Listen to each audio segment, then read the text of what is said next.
seems to have staged a civilian coup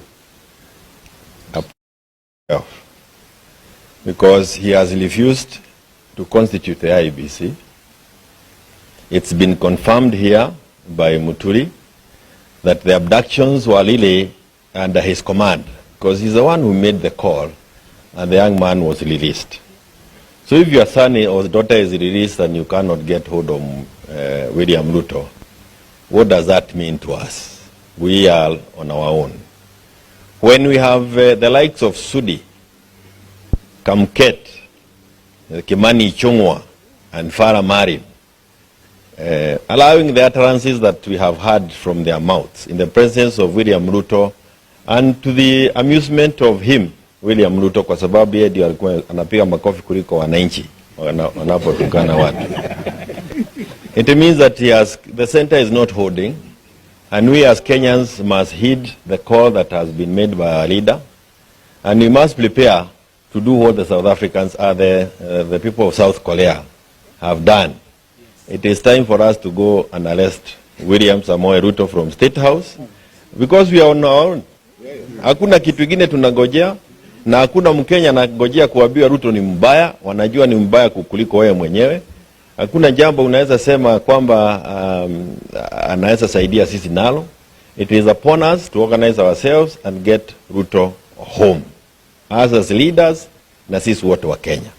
And I want to add this: any person within the KK administration who chooses to remain until the end, or who chooses to leave earlier than the end, and the end can be earlier than that end you think of 2027, wewe usikuje kutumiwa kuleta mambo ya kugawanyishwa kati yetu.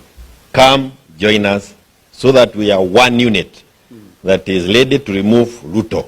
Usije kuanza kuleta mipango ingine mpya, kwa sababu you will have confirmed that you are actually an agent of William Ruto, na utakuwa ukimsaidia kutimiza yale akina Kamketu wanasema.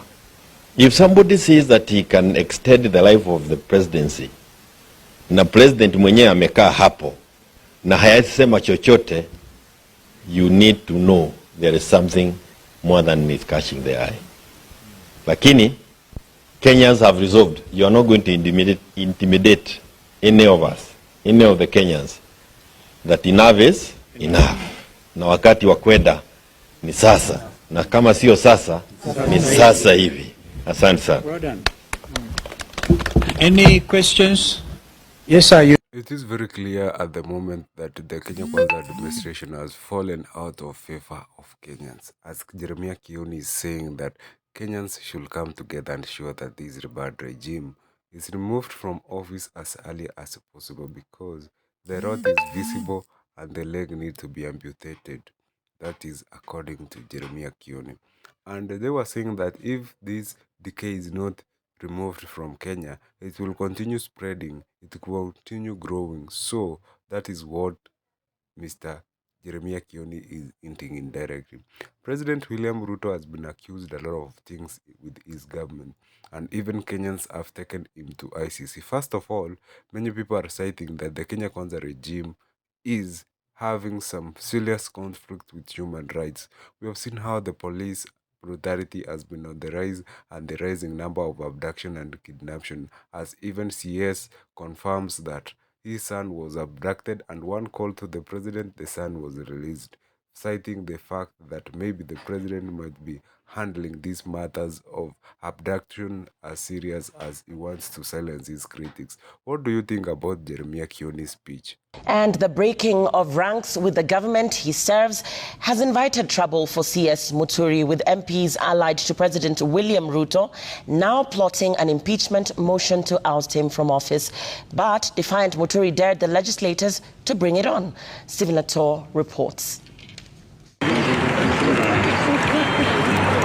Muturi's move to leave the lead on wrangles within President William Ruto's cabinet of abductions has provoked lawmakers allied to President William Ruto, who are now threatening to file an impeachment motion in the National Assembly to kick him out of office. But Muturi says, bring it on. Because tuko na siku 14 ndio turesume bunge. Justin Muturi, you have three options. Ya kwanza, resign.